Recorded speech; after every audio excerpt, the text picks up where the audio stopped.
अस्सलामुअलैकुम गाइस, क्या हाल है। उम्मीद करता हूँ बिल्कुल ठीक होंगे। आज का जो व्लॉग है हमारा घर पे क्वेश्चन आंसर है जो आपके जवाब देने हैं मैंने क्वेश्चंस के। अभी गाड़ी नीचे खड़ी है, पैक की हुई है तब की। तो अभी चलते हैं नीचे और जाके गाड़ी के एक बार सेल्फी भी मार लेते हैं, स्टार्ट भी कर लेते हैं। और मेरे ख्याल से एक टायर उसका पंचर हो गया खड़ी खड़ी गाड़ी के, तो उसमें हवा भी भरते हैं और जो आपके क्वेश्चन थे सारे उसके जवाब भी देंगे और जाके ये सीन करते हैं। आ जाएँ, आपके क्वेश्चन के जवाब मिलते हैं। ओके इस गाड़ी पे कपड़ा डाला हुआ था, मैं आपको दिखाता हूँ। ये देखें, टायर बिल्कुल ही बैठा हुआ है। सब एक मिनट इस पे कवर उतारते हैं तो फिर करते हैं बात। हमने कवर उठाया इधर से, जिधर से हमने स्टार्ट करनी है। पहली बात तो ये गाड़ी की, और दूसरी बात ये कि हाँ इसके साइलेंसर से भी इसको उठाना पड़ेगा क्योंकि हवा तो यहाँ से निकलनी है ना इसकी साइलेंसर से। पहले एक ऐसे लुक लेते हैं, कमाल है। तो इसको स्टार्ट करते हैं बिस्मिल्लाह पढ़ के।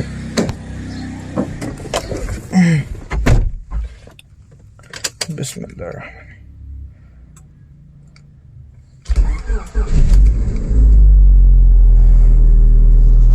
अभी इधर से हमने इसका एयर पंप लेना है और इसको वहाँ पे लगाते हैं और फिर इसको हम इसकी हवा भरते हैं क्योंकि ऐसे भी गाड़ी खड़ी रहेगी ना तो इशू करती है क्योंकि यार टायर ख़राब हो जाता है। टायर ख़राब होने नहीं दे सकते बिकॉज गाड़ी सारी टूटी हुई है हमारी, ठीक है। तो हमने उसको क्लियर करने के लिए, उसको बचाने के लिए ना भाई वो चीज़ हमें लाजमी करनी पड़ेगी क्योंकि हम नहीं क्योंकि जाल होता है इसके टायर के अंदर, एक जाल होता है। जाल टेढ़ा हो जाए या बेंड हो जाए ना तो उसका कोई हल नहीं है। तो टायर न्यू है बिल्कुल, तो ख़राब ना हो जाए मेरा। बड़ी ये गली टूटने की खातिर ना बड़े मुझे एक ना डिफ़िकल्टीज प्रॉब्लम्स फील हो रही हैं और मैं बड़ी फेस कर रहा हूँ। अब क्या कर सकते हैं। बाकी हम जाते हैं, अब उसको हवा भर के फिर खड़ी करेंगे क्योंकि इसका जाल ना टेढ़ा हो जाए, टायर ना मेरा ख़राब हो जाए। सब निकालते हैं हम और पहले डिक्की खोल लें हम। निकलते हैं हम, ज़रा पंप लगाते हैं हवा वाला और टायर भरते हैं। ओके फाइनली गाइस हम लोगों ने पंप लगा दिया है, बड़ी मुश्किल से हवा भी भरने वाली हो गई है। बाकी अब जो आपके क्वेश्चंस हैं उनका जवाब देंगे हम लोग और पहले एक बार ये क्लियर हो जाए। और जी मेन पर्पज़ ये होता है कि यार भाइयों पहले टायर भर जाए, ये ना हो कोई मसला हो जाए। इसके ऊपर पाउंड्स लिखे होते हैं, आपने पाउंड्स दे के ही हवा भरनी है इसमें, ठीक है। यहाँ से पता लग जाएगा आपको। तो ये जैसे फुल होती है एक बार इसको कर लें, फिर इसको हम करते हैं पैक, फिर करते हैं बात। गाइस हमने हवा वगैरह भर ली है, सारी चीज़ें क्लियर कर लिया। अब इसको हम करते हैं पैक थोड़ी देर में। बाकी आपके सवाल के जवाब दे देता हूँ मैं। अच्छा भैया पूछ रहे थे कि यार इसकी बैक स्क्रीन ओरिजिनल लगवानी चाहिए CA4 की कि हमें ताइवान की मिल जाए। पहली बात तो ये यार आपको ओरिजिनल स्क्रीन कह के बेची जाएगी। ओरिजिनल स्क्रीन बहुत कम ही मिलती है। आपको कोई ट्रस्टेड बंदा है तो वो है, ठीक है। उसका मैं आपको एक चीज़ बता देता हूँ, एक मिनट। इस साइड पे ना स्टैंप होती है, शायद नज़र आ रही हो आपको नीचे से। इस साइड पे ना स्टैंप होती है, वो नीचे लिखी हुई है सारी। वो होती है, ठीक है। वो स्टैंप को चेक करने के लिए ना आपने करना क्या है, आपने सबसे पहले इसको यहाँ पे चाबी शाबी मार के देखनी है, ठीक है। और जी इस स्टैंप को आपने चाबी मार के देखनी है। अगर ये ख़त्म हो रही है तो ठीक है, वो फेक है, ठीक है। अगर नहीं हो रही तो समझे कि वो जेन्युइन ही है, ठीक है। और ओवरऑल इतना डीप जाने के बावजूद अगर आपको कोई चीज़ जेन्युइन मिल जाती तो ठीक है, जेन्युइन मिलती है तो जेन्युइन लगवा लें। लेकिन आपको ताइवान की भी मिलती है तो ताइवान में ना कुछ इशू होता है कि बीच में ना शेड भी होता है अक्सर बीच में ना उनकी थोड़ी बहुत। उसका इशू नहीं है।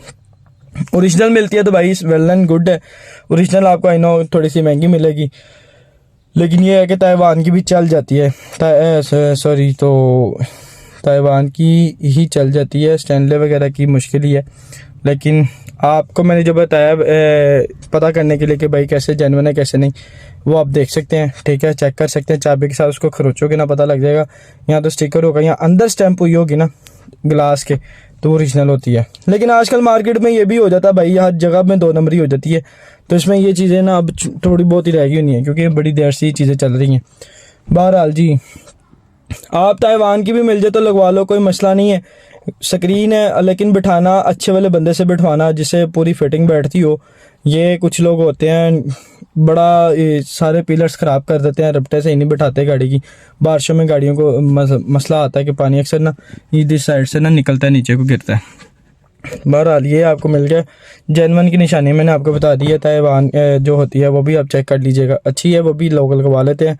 आफ्टर मार्केट है तो उसमें कोई मसला नहीं, लगवा लें, वो भी इशू नहीं है कोई। अब बात होगी जी तो टोटाची ऑयल की, जो भाई पूछते थे कि वो कैसा है, भाई वो बिल्कुल लोकल है, उसका तो प्लग भी कोई नहीं यूज़ करता, बहुत कम ही लोग यूज़ करते हैं, ठीक है। सो उसकी तरफ ना ही जाएं, किक्स या भाई लिक्विड मोली यूज़ कर लें, ज़्यादा बेहतर है मेरे हिसाब से। बाकी मैकेनिक भी इस चीज़ को ज़्यादा सजेशन यही देते हैं। कुछ मैकेनिक ये होते हैं जो अपना ऑयल किसी कंपनी के साथ मेंबरशिप या उसमें होते हैं ना, तो वो तो फिर उसी को ही आगे करते हैं, ठीक है, स्पॉन्सर्स वगैरह। लेकिन मैं यही कहूँगा कि आप किक्स या लिक्विड मोली यूज़ करें, और 10-40 तब यूज़ करें जब आपकी गाड़ी ज़्यादा यूज़ नहीं है, ठीक है।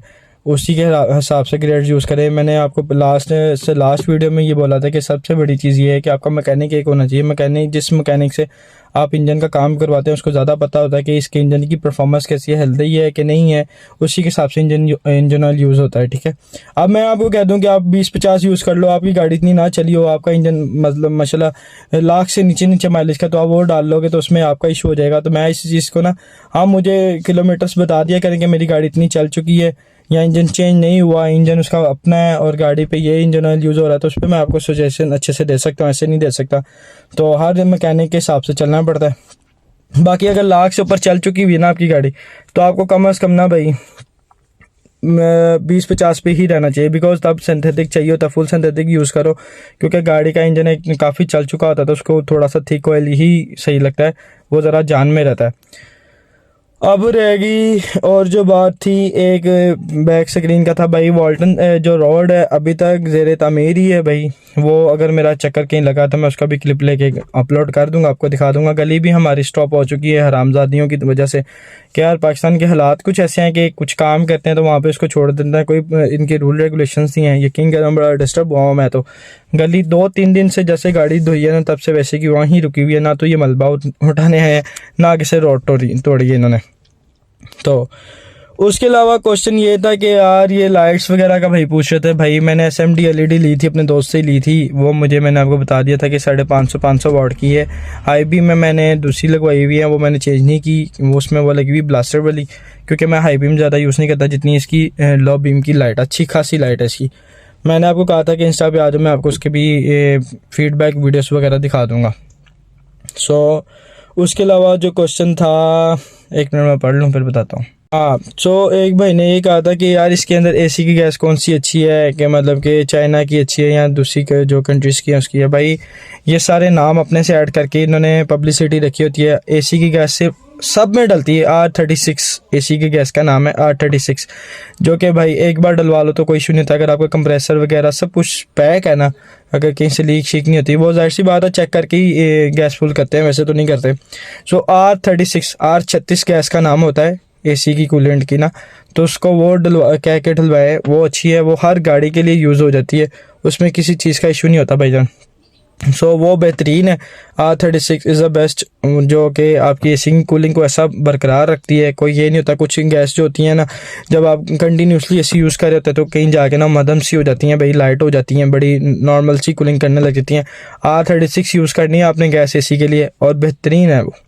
ये आपको भी ऑप्शन मिल गया होगा। वाल्टन रोड भी दे रहे तमीर है, गली भी दे रहे तमीर है। पिछली बैक स्क्रीन का भी बता दिया मैंने, उसकी वेरिफिकेशन सारी आपको ओरिजिनलिटी बता दी है कैसे हैं। एक भाई का ही क्वेश्चन था कि यार इंजन चेंज हो जाए, डॉक्यूमेंट्स पे ना लिखा हो तो उसका इशू तो नहीं है। नहीं भाई, उसका बिल्कुल कोई इशू नहीं है, मेरा ऑलरेडी चेंज है, मैंने नहीं इसका डॉक्यूमेंट्स पे चढ़ाया हुआ, ना कार्ड पे ना कहीं पे, ठीक है।